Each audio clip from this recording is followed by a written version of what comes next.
Hello, my name is Kimberly Griffin, and I'm going to inform you on childhood obesity. Have you ever wondered why childhood obesity is occurring and so rapidly in the United States? Today I'll speak on some key points regarding childhood obesity. The purpose of this speech is to inform parents of the causes and complications of childhood obesity and how it can be harmful to their children and steps that they can take to prevent it. Childhood obesity is one of the biggest ongoing health problems associated with the types of food children consume, genetic factors, addiction to non-healthy foods such as junk, chips, pop, and the lack of physical activity. Childhood obesity has grown to epidemic proportions in the United States. Today, over 16% of children and adolescents from ages 16 to 19 years of age are overweight and or obese. Children need to have the proper guidance to eat healthier foods and have more physical activity on a daily basis. This will eliminate the obesity within childhood. Obesity in children carry risks of high cholesterol, depression, and type 2 diabetes. Not only is childhood obesity a complex issue, it occurs when a child is well above a normal wealthy age and height. The causes of excess weight gain in young people are similar to those in adults, including a person's behavior and their genetics. So points I'd like to point out in this speech. The vast majority of overweight or childhood obesity lying in developing countries, where the rate of increase has been more than 30% higher in developed countries, according to the World Health Organization 2019. Therapeutic lifestyles, changes in maintenance of physical activity is needed in order to prevent obesity in developing countries. Nutrition transition, termed as a combination of improved access to food, decreased level of physical activity that has been identified to be the prime risk factor for the increasing cost of obesity in the developing countries.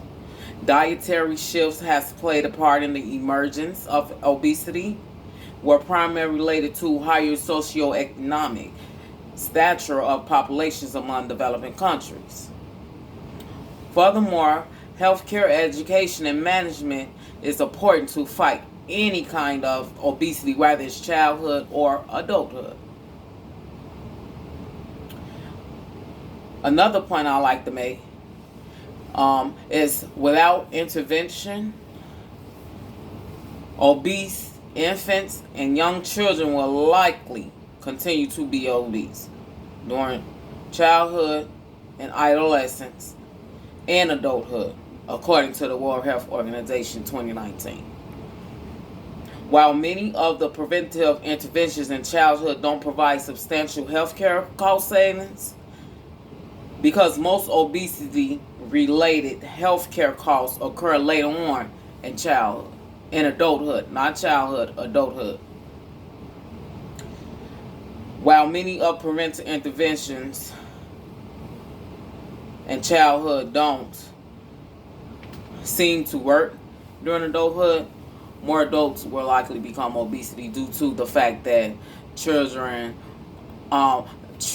adults, which is parents of younger children, were not educated well enough on how to prevent obesity.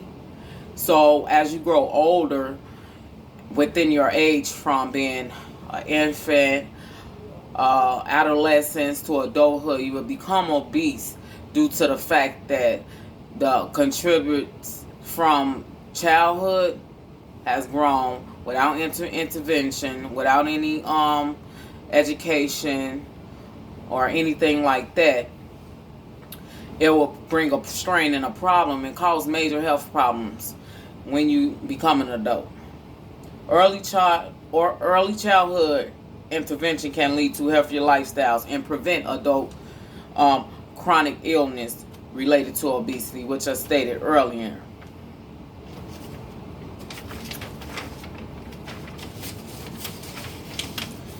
Intervention can result in positive behaviors in children, meaning that if intervention happened at an early age, it will prevent children from being like, it will help them build their self-esteem. It will provide a good source of knowledge so that it can be shared with their peers. Because 9 times out of 10, we don't really see interaction with peers. If you get laughed at sometimes. Children really get laughed at sometimes when they're obese, even in adulthood. So it's not a difference. It's just like childhood obesity can prevent adulthood obesity. Obesity in childhood is associated with a wide range of serious health complications and increased risk of premature onset illnesses, including diabetes and heart disease, according to the World Health Organization 2019. Childhood obesity increases the chance that youth will have high blood pressure, high cholesterol, type 2 diabetes, joint problems, asthma, and other health conditions associated with childhood obesity. Childhood illness associated with obesity can more likely cause serious health problems than children.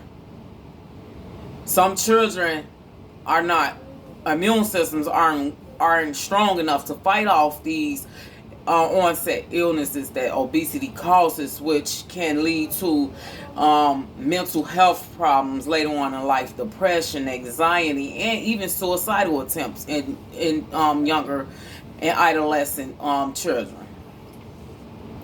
As you can see from the examples, childhood obesity is a serious health concern. As parents, we have the upper hand on what we feed our children, what we provide for our children, and maintaining a healthy lifestyle and encouraging our children to do exercises. Not only that, just like encouraging our children to take a walk with your children, come up with healthy food recipes for your children. This all will prevent the childhood obesity, and children need intervention nowadays. I'm going to conclude my speech right now. I feel that if the limitation of television, video games, intake of children, infants, toddlers, and providing healthy, low-fat, nutritious snacks and meals for kids of all ages and creating family exercise plan will help obesity in childhood. If obesity has already occurred, treatment should include manageable weight loss plans, behavior modification therapies, nutrition counseling, exercise planning, not only for the child, but to get it to be a family routine will be something that's good and positive for children and their parents. Childhood obesity is on a rise, and everyone is at risk from the effects of this condition, which needs more attention than ever. The children are our future, and it's unacceptable to put them at risk for obesity and health problems associated with being overweight. By advocating healthy diets, exercise, and education, which I cannot express enough, and childhood obesity, it can limit the causes that occur.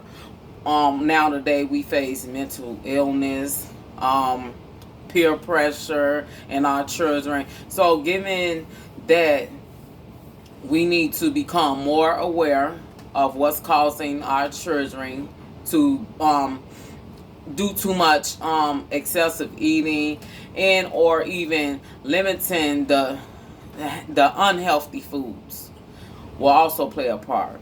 And some research materials that you can research, facts and figures on childhood obesity. You can go to www.who.infant and childhood obesity facts.